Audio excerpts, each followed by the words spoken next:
us on the broadcast. Now, with these latest visuals of greater deployment at the bases near Arunachal Pradesh, do you feel the dynamics of the standoff are set to change beyond infantry clashes?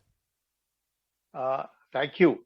You will have noticed that these kind of satellite imageries depict the aircrafts, depict the UAVs, also some of the drones that are being flown from there. As all indicative, all of these capacity building hasn't been done overnight.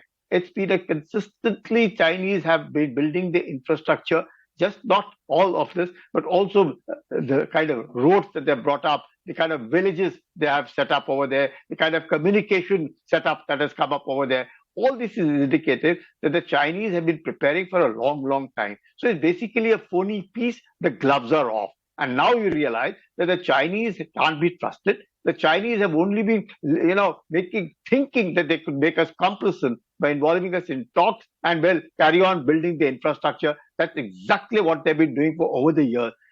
Since we now have a good infrastructure on our side, we are able to retaliate much faster, mobilize much faster. Our troops are better acclimatized than their troops are concerned. Hence, there is an apprehension now in the Chinese mind. Now, if you recollect what you just said some time back, that they came at around 3 o'clock in the morning with about 300 troops. What does that indicate? Would anybody come at 3 in the morning with such a large number of troops? Never ever has it happened before. Well, I can tell you with my own personal experience, they have been coming, but not in such large numbers. They have not been coming at such odd hours either.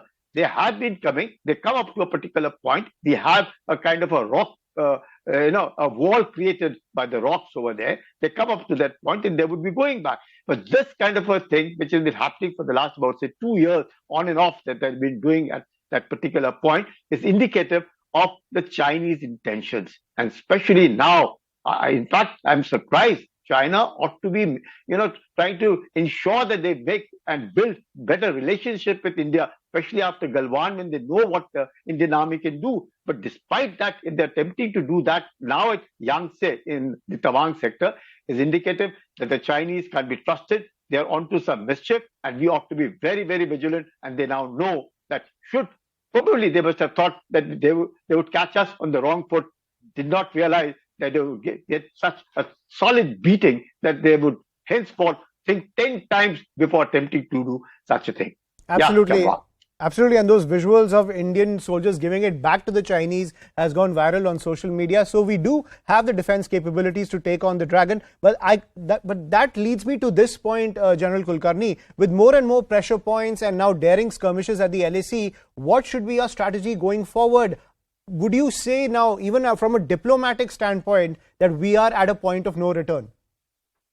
See, it's first and foremost, if you are looking at a military solution, there won't be a military solution. This kind of pressure points, and these are all the areas which are under dispute, those 8 disputed areas.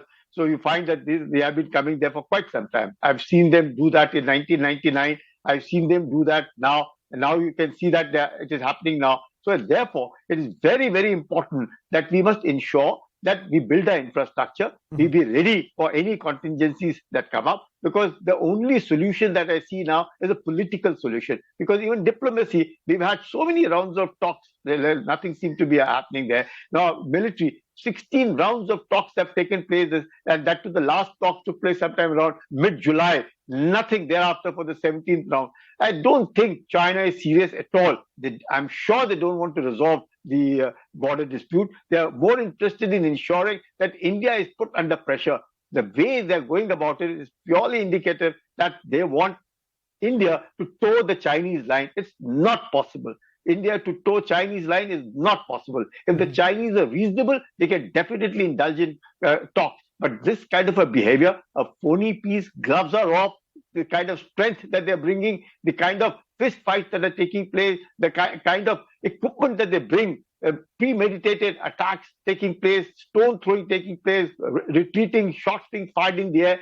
What does this all show? It doesn't speak anything good about the Chinese. The Chinese must be extremely, extremely careful, because we do not do. We never ever transgress, and we never ever cross the LAC. We know our perception of LAC. It's always the Chinese. But you will always hear from China that Indians have transgressed. We have only retaliated. Chinese always tend to speak straight-faced lies, and they can't be trusted. And the only way forward, as you asked me, is yes, we must build our infrastructure. We must be vigilant. We cannot take any talks for anything until and unless they show their good intentions. We must, even with good intentions, I think it's very essential that we must be very, very careful. And yes, if they use UAVs, we should also be using them. We use drones, we use fighter aircraft. If it is not with a view to going in for war, it is just to be able to tell them that, look, don't do that. There's a red line. If you cross that, anybody and everybody are bound to get agitated. And such provocative behavior by the Chinese must be dealt with. China believes only in one thing: you have to deal with them from a position of strength. And today, the Chinese know that India is not 1962. India is capable of taking on Chinese at any point of time, anywhere. Right. Yeah. Thank you, General Kulkarni, for sharing your perspective when it comes to the situation at the line of actual control. We're also now